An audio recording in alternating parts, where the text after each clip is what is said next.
Indianapolis Colts at the Kansas City Chiefs. Come here, London. Come here. Come on. Come on. Not you. You. Come on, London. Oh, Gemini. Oh, you dummies. It dropped down here somewhere. Well, anyway, have a seat. Sit, sit, sit, sit. Okay, the first game. Indianapolis Colts at the Kansas City Chiefs.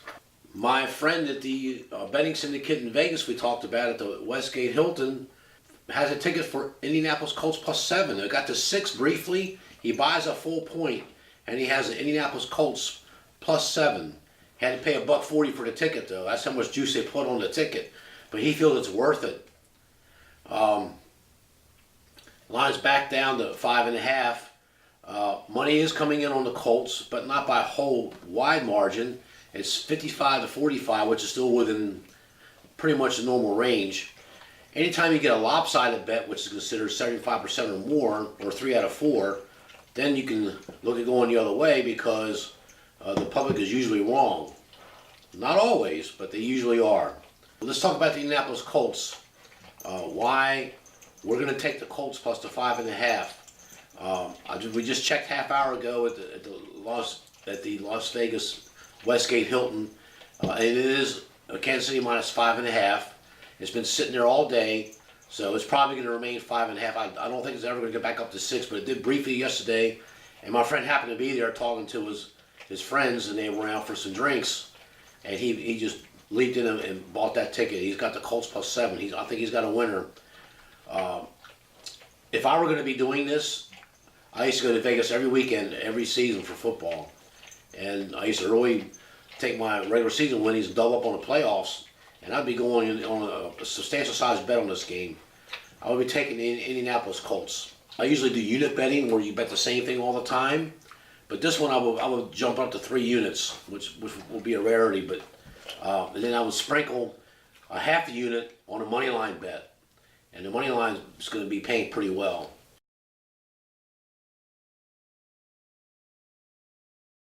Why do we like the Colts? I just think that Andrew Luck, the Colts are peaking at the right time. They got the best offensive line in football. Everybody used to say Dallas Cowboys, but they've gotten a couple years older. I think the Colts are a little younger. Andrew Luck has only been sacked twice the last 11 games. And one of them he just plain went down to avoid a hit. In the games they were winning. So their offensive line is gelled at the right time. I just think they got a good running game, and they have a facsimile of a defense, something that they never had when they had Johnny Unitas, when they had Earl Morrow, when they had Burt Jones, Marty Domris, and then later on Peyton Manning. They never had a defense. This time they have a defense. If the Colts had this kind of a defense in years going past, they'd have like 7 or 8 trophies. They would have 7 or 8 Lombardi trophies on that wall. But we'll see. And I got Gemini here. Gemini, look. I got Gemini here, and I got London here. This is my daughter's dog, London. He's the miniature pinscher. He's the miniature Doberman Pinscher Terrier mix. Boy, he's a character. Okay, anyway. Second game. Got the Dallas Cowboys at the Los Angeles Rams. The line opened at 7 and has stayed at 7. And as far as I know, and all my buddies are telling me, and everything I've seen online on all the different sites that carries all the lines, onshore and offshore, the line has never varied from 7. I know Dallas has improved. Dallas has done very well the second half of the season. But the Rams, they had a 1-and-out last year under their young coach, Sean McVay. They got arguably the best defensive end in football, the Arnold Donald guy. I mean, the guy is just a total beast. He's a one-man wrecking crew when he gets hot, when the motor gets turned on right. The Rams have not done too well. They kind of limped in at the last stretcher. They lost a game to the Saints 45-35, and that was for the top seed or supremacy in the NFC Conference. And it was a shootout. It was a great game. The Rams had their chances, but the Saints are just a great team in their own right. They're the number 1 ranked team in the NFL and have been since like week 3.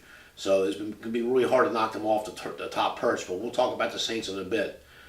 I just want to say that I think this is the one time you can take the favorite and not sweat too much. I normally don't like to lay 7 points to any professional NFL team because the games are designed to be so close. The games are designed to be close. Some of the money is coming in on Dallas side, but not by that whole much. I mean, it's 53-47 Dallas side. I mean, it's they're looking at just taking they feel it's a generous point spread. But when the Rams are going to roll, the Rams tend to cover very easily.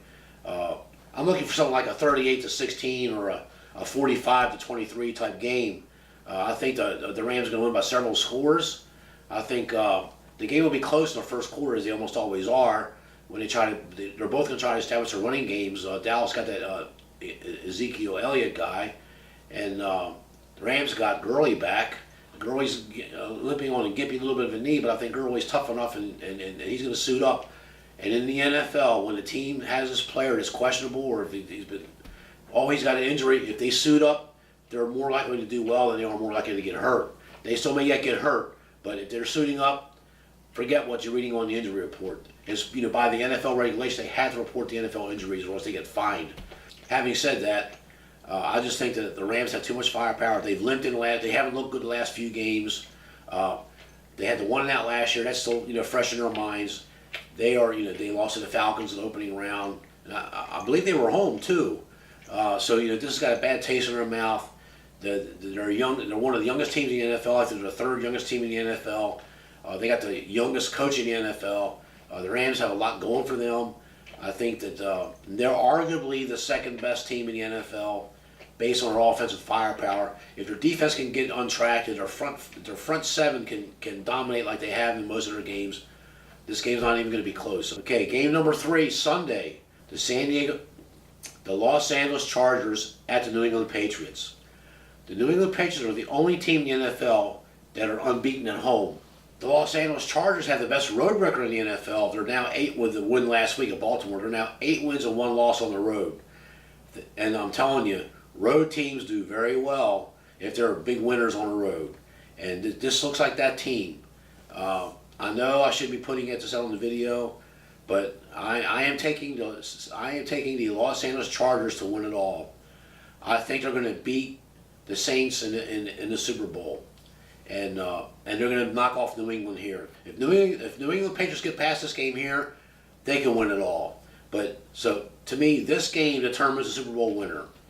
So the Chargers, they have it all. They got special teams, kicking the ball in the one-inch line last. I mean, they have it all. The Chargers had a great punter a few years ago named Cyphers. He was putting the ball 4 times within the 1-yard line when they beat the Colts in the wild card game. When the Chargers were 8-8, but they got to host the game. They were a division winner. The Colts were 12-4, but they came in second. I can't remember who they came in second to, but they were a wild card team. They had to travel. And the Colts have won 10 games in a row under Peyton Manning. They were looking pretty hot. But the 8-8 Chargers, they rose to the occasion with their special teams and beat them in overtime. So I remember that game, and I lost $5,000 on that game. I had the Colts.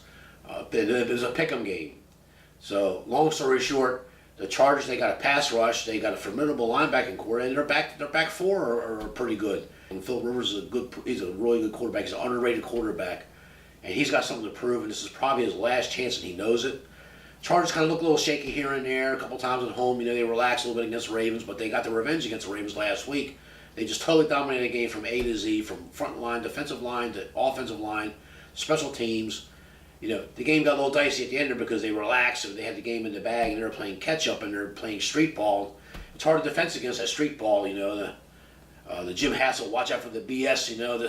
The little laterals at the end of the game. It was the Saints got the touchdown, but they missed the extra point to tie the game against Jacksonville. Stuff like that. The Los Angeles Chargers are going to win the Super Bowl. I'm saying it.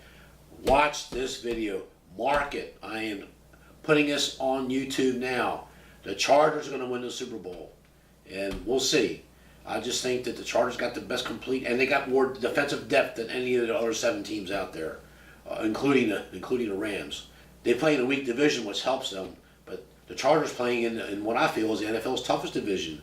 The AFC West, you got Kansas City, the Raiders were a formidable force. They're just having a really bad off year. And you got the Broncos. The Broncos were no slouches. The Broncos got the second best defense in the NFL. They just can't score. So we're going to take the San Diego Chargers at 4, and we're also going to sprinkle 5 units on the money line. That's how much we like the Chargers. We're going to jump out jump out the gate here and put some big units on the Chargers on the money line bet. So we like the Chargers. Game number 4. So the Philadelphia Eagles at the New Orleans Saints. Okay, let's face it, the Eagles shouldn't even be there. I mean, Chicago's supposed to make that field goal. They showed a couple replays since then after the game that the Philadelphia Eagle guy did tip the ball, which made it veer to the left and it bounced bing bing and bounced forward instead of backwards. They were just a millimeter away from losing that game. The ball bounces a little bit the other way. As good as the Eagles were last year, and the Eagles, they've been do or die the last 4 or 5 weeks because they were 4-6 and had to scrap out the last few weeks, and they've done that. And some of them in good convincing fashion, but some against some weaker opponents and teams that were playing second or third string like the Redskins. When they won 24-0, the Redskins were playing out different players they had already given up, and they're playing for next year. And that was probably designed by the owner, Dan Snyder, because he likes to micromanage his coaches. But that's not the point of this video. The Eagles are the Super Bowl champion. Almost 1,200 yards of offense in that Super Bowl last year, an NFL record. That's never going to happen again. I just think that the Saints have just too much momentum. The Saints have too much firepower on offense with Drew Brees and those wide receivers and the running back. And Drew Brees is a top tier quarterback. And he's proved that year after year after the Chargers got rid of him. Drew Brees suffered a separation shoulder injury, and they just didn't want to take a chance on him anymore. And there were some things with the general manager and the Spanos family, and you can see the Chargers were going to go downhill. But now the Chargers have rebuilt, and you see what they've done. But the Saints are no slouches. The Saints are a great team, and they're ranked number 1 for a reason.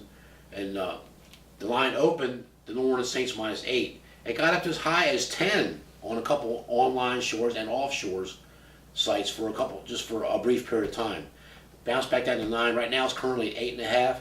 We're going to lay the Saints at 8.5 and hold our nose and hope the Eagles will put up a fight, or a good fight.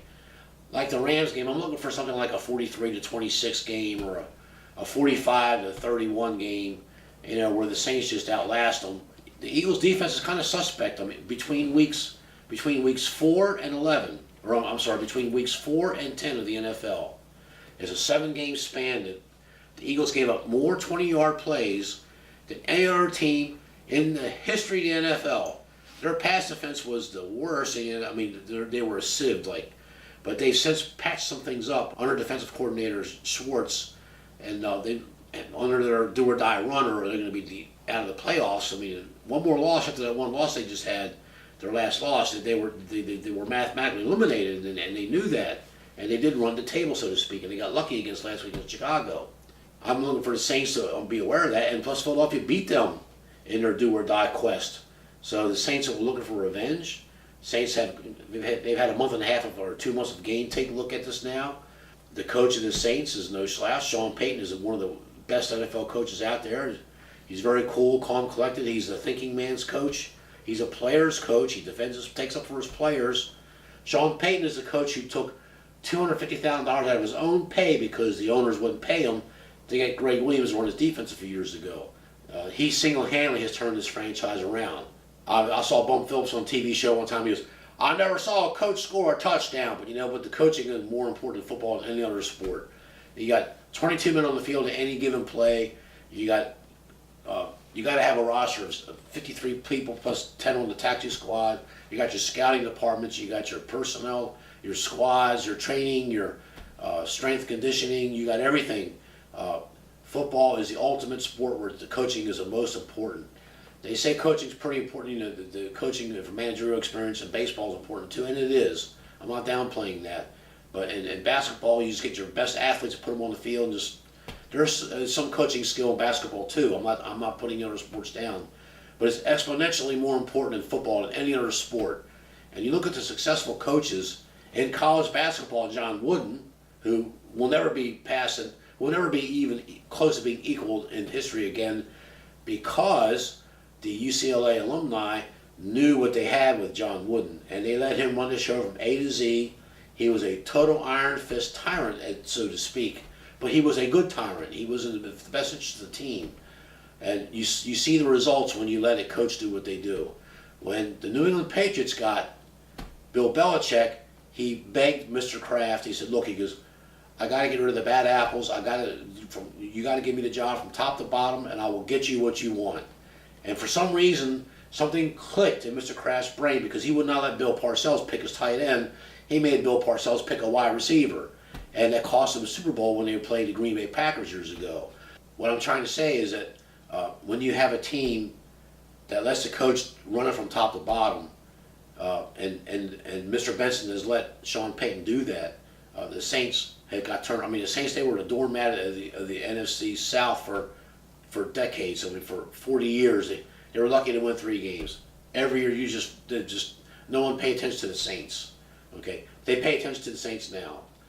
There was a brief period of time when Jim Morrow took the team to different heights, but they just could never do anything in the playoffs. They got trounced by the Minnesota Vikings.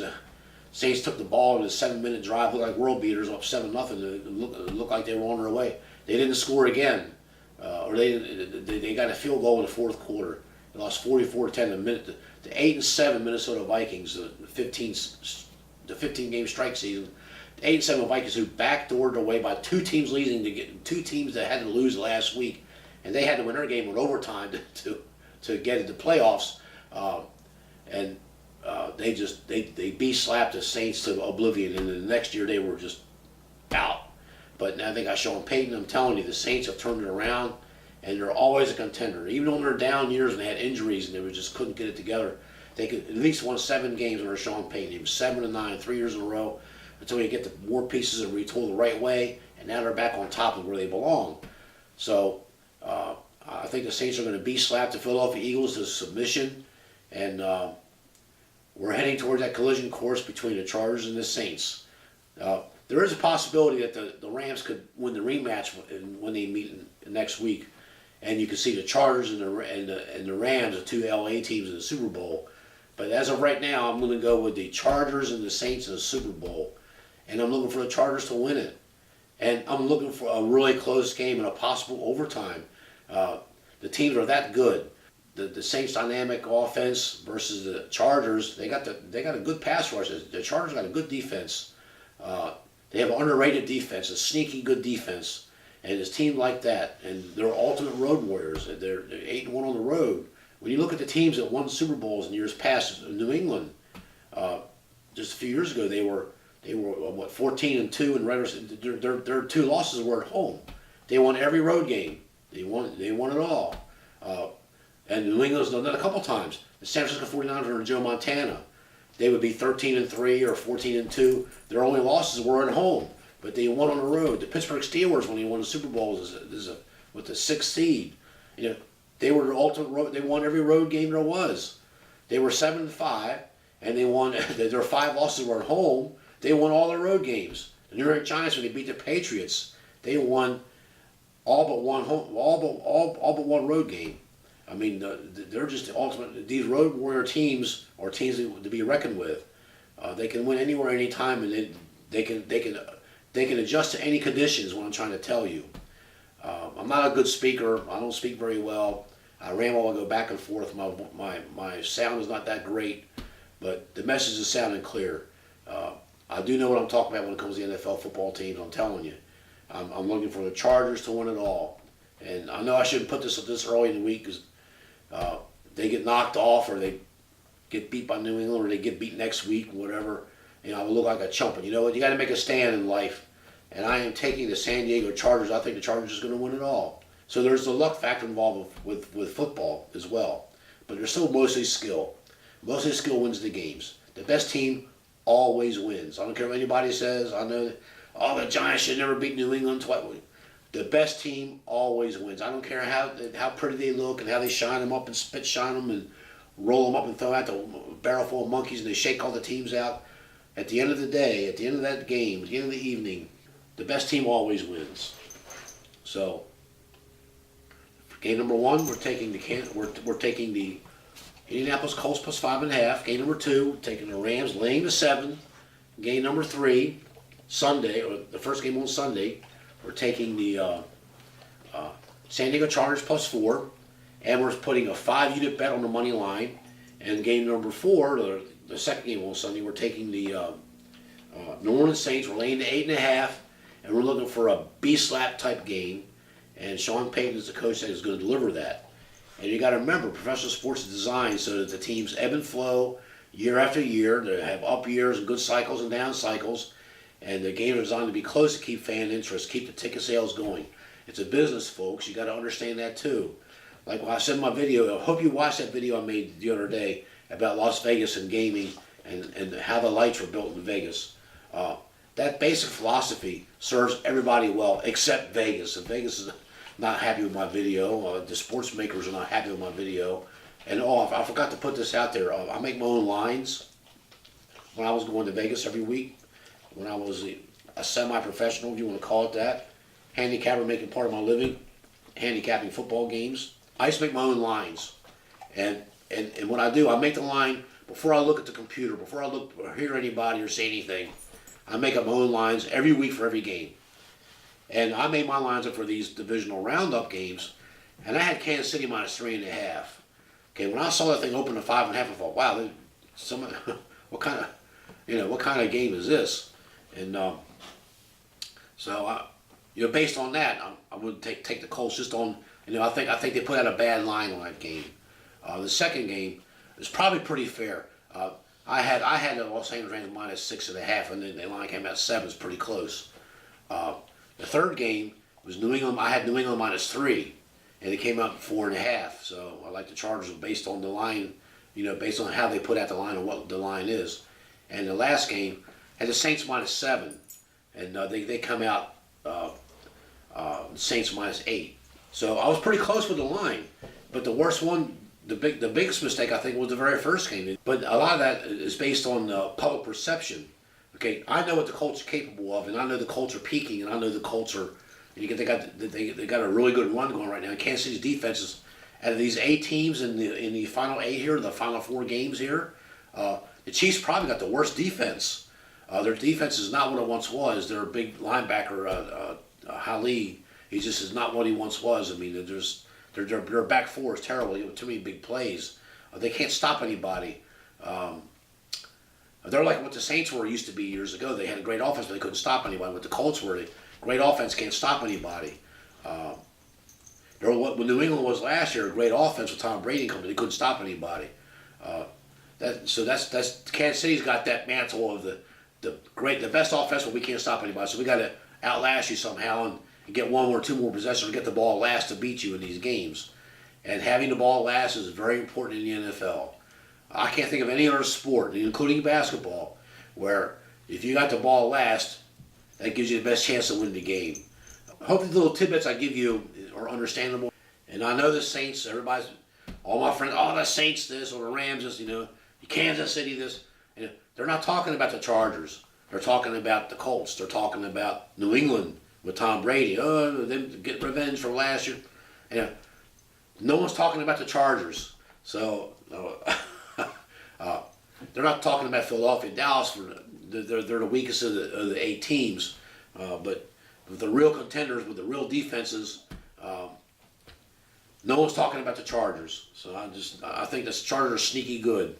And you mark this video. I'm taking the San Diego Chargers, the Los Angeles Chargers to win it all. I keep saying San Diego. I'm sorry, folks.